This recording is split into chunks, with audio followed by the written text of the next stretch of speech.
నమస్తే అండి, అందరికీ నమస్కారం అండి. అంగన్వాడీ నుంచి 29 సంవత్సరాల బట్టి నుంచి నేను అంగన్వాడీలో ఆయా కింద పనిచేస్తున్నానండి. కానీ పిల్లలకి నెలకి 200 రూపాయల చొప్పున కాంచి కూడా చేసుకొచ్చండి. బయటికి వెళ్తే 300-500 ఇస్తున్నాను పొద్దుకు మనం కష్టపడితేనే. కనీసం నాకు 250 రూపాయలతోటి ఇంట్లోకి ఏం తెచ్చుకుని పెట్టుకోనండి. పిల్లలు వంట చేసుకోవాలా, బయటికి వెళ్ళాలా. మాకు 200 కానించి కూడా 30 సంవత్సరాలు పెట్టించి ఇలా సేవ చేస్తున్నారు. సరే మాకు కనీస వేతనం కూడా తెలంగాణలో ఇచ్చే కంటే కూడా అదనంగా జీతం కూడా మాకు ఎన్నాడికే ఇస్తున్నదండి ప్రభుత్వము. ఇంతకంటే మేము ఏం చేస్తామండి? నెలకి 7,000 రూపాయల జీతం అంటున్నారా? ఆ జీతానే సరే మాకు సరిగా కూడా నెల కూడా రావటం లేదండి. ఇంకెత్తి చూస్తేనేమో 2,000 రూపాయలు కట్టవలసి వస్తుంది. కరెంటు బిల్లు 700 రూపాయలు కట్టవలసి వస్తుంది. నెలంతా కూడా 7,000 రూపాయలతో ఎలా పోషించుకోవాలి?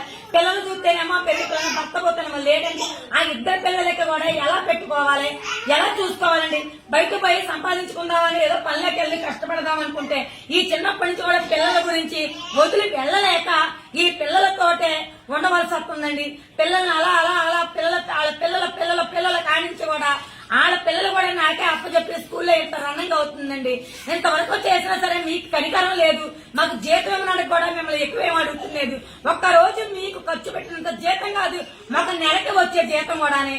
అలాగేంటంటే మీరు కూర్చుంటే 1,00,000 రూపాయలు మీకు రోజుకి కుర్చీకి, అలాగే మాకు నెలకి కూడా ఒక 10,000 రూపాయలు కానించి 15,000 రూపాయలు కూడా మిమ్మల్ని కూడా అడుగుతున్నాం. మాకు కనీస వేతనం పెంచండి. లేకపోతే పిల్లలు తీసుకుని మీరు మీ కళ్ళతోటి చక్కనాంతరంగా చూడండి. మా పిల్లలు ఎలా ఉన్నారో, ఏం చేస్తున్నారో, వాళ్ళ అభివృద్ధి ఎలా ఉన్నారో, వాళ్ళ తల్లిదండ్రులు కూడా మాకు ఇక్కడ తీసుకొచ్చి పిల్లలు బాగున్నారమ్మా, బాగా చెప్తున్నారు అని మా ఈ అంగన్వాడీకి తీసుకొచ్చి చెప్తున్నారు. చూడండి, పిల్లలు చూడండి, వాళ్ళ సహనాలతోటి వాళ్ళ గోళ అల్లరి అని భరించి ఈ 210 రూపాయలకి కూడా మేము పని చేస్తున్నామండి.